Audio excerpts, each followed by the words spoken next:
Kitchen lab లోపల కర్చిక అనే కచోరీలు కర్చిక అనే కచోరీలు ఏంటో తెలుసుకుందామా మిత్రమైన? తప్పకుండా. కుతూహలం పాకశాస్త్ర గ్రంథాల్లో కర్చరిక అనే వంటకాన్ని క్షారామ్లకృత సంస్కార క్షార గుణము కలిగిన ఉప్పు, ఆమ్ల గుణము కలిగిన చింతపండు ఈ రెండింటి మిశ్రమంగా వివరించారు. దీన్ని నూనెలో వేగించాలని, ఇది రుచిని జీర్ణశక్తిని పెంచుతుందని, బలకరమని, స్థూలకాయాన్ని తగ్గిస్తుందని, వేడిని కప్పాన్ని పెంచుతుందని పేర్కొన్నారు. ఆప్టే సంస్కృత నిఘంటువు కర్చారిక అనే పదానికి గోధుమ పిండి లోపల కూరని కూరి వేగించిన వంటకమని, కచోరీనే సంస్కృతీకరించి కర్చిక అన్నారని వివరించింది. అనేక జైన గ్రంథాలు కూడా ఈ కర్చికని ప్రస్తావించాయి. ఉత్తరాదిలో కచోరీ ప్రసిద్ధి. సూరదాసు పూరి, సపూరి, కచోరా, కౌరీబా, సదల, సుఉజ్వల, సుందర, శౌరి అంటూ పొంగిన పూరీలు పొరలు పొరలుగా బంగారు రంగులో మెరిసే గుండని కచోరీల ఉజ్వల సుందర శోభను వర్ణిస్తాడు. ఎవరు? సూరదాసు. రాజస్థాన్ నుంచి దేశవ్యాప్తంగా విస్తరించిన వంటకం ఇది.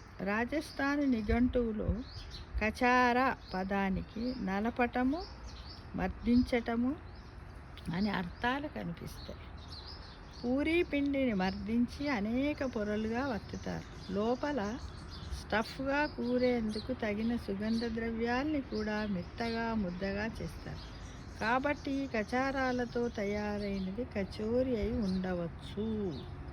ప్రాచీన ఆయుర్వేద గ్రంథాలలో బెల్లము, నెయ్యి కలిపి వత్తిన పూరీ లోపల పప్పు, సుగంధ ద్రవ్యాలు కలిపి నూరిన ముద్దని ఉంచి గుండ్రంగా వత్తి వేగించిన వంటకము ప్రస్తావన ఉంది. కాబట్టి ఈ వంటకానికి 2000 ఏండ్ల కనీస చరిత్ర ఉన్నది. రాజస్థానీ ఎడారి ప్రాంతాల్లో ప్రయాణ సమయంలో వెంట తీసుకొని వెళ్ళటానికి కడుపు నింపే ఆహార పదార్థంగా కచోరీలు బాగా ఉపయోగించాయి. అందుకు తగ్గట్టుగా వారు ఈ వంటకంలో అనేక మార్పులు చేసుకున్నారు.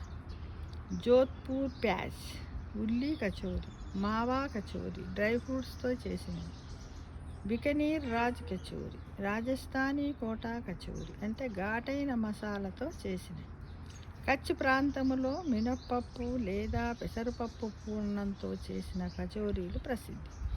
దీన్ని ఉదయం అల్పాహారం చేసింది బెంగాలీలని చెప్తారు. ఢిల్లీలో కానీ ఉత్తరప్రదేశ్లో కానీ ఉదయం పూట ఎక్కడ చూసినా టిఫిన్గా ఆలుగడ్డల కచోరీలు, సమోసాలే కనిపిస్తాయి. చిత్రమో మార్వడి సమాజమే ఈ కచోరీలను, పెద్ద సమోసాలను దేశమంతా పరిచయం చేసింది. కచోరీలను ఇంట్లో చేసుకోవడం తేలిక. స్వచ్ఛమైన గోధుమ పిండితోనే పూరీలు వత్తుకోండి. లోపల పూర్ణము కోసం నానబెట్టిన పెసరపప్పుని తడి లేకుండా ముద్దగా రుబ్బి అందులో తగుపాలలో పసుపు, మిరియాలు, జీలకర్ర, ధనియాలు, సోంపు, శొంఠి, చింతపండు లేదా అమెచూర్, ఇంగువ మరియు కొంచెం ఉప్పు, మెత్తగా నూరిన పొడిని కలిపి నిమ్మకాయంత ఉండలుగా చేసుకోవాలి. గోధుమ పిండితో పూరీని వత్తి దాని మధ్యలో ఈ ఉండని ఉంచి మూసి గుండ్రముగా వత్తి నూనెలో వేగిస్తే కచోరీ తయారవుతుంది.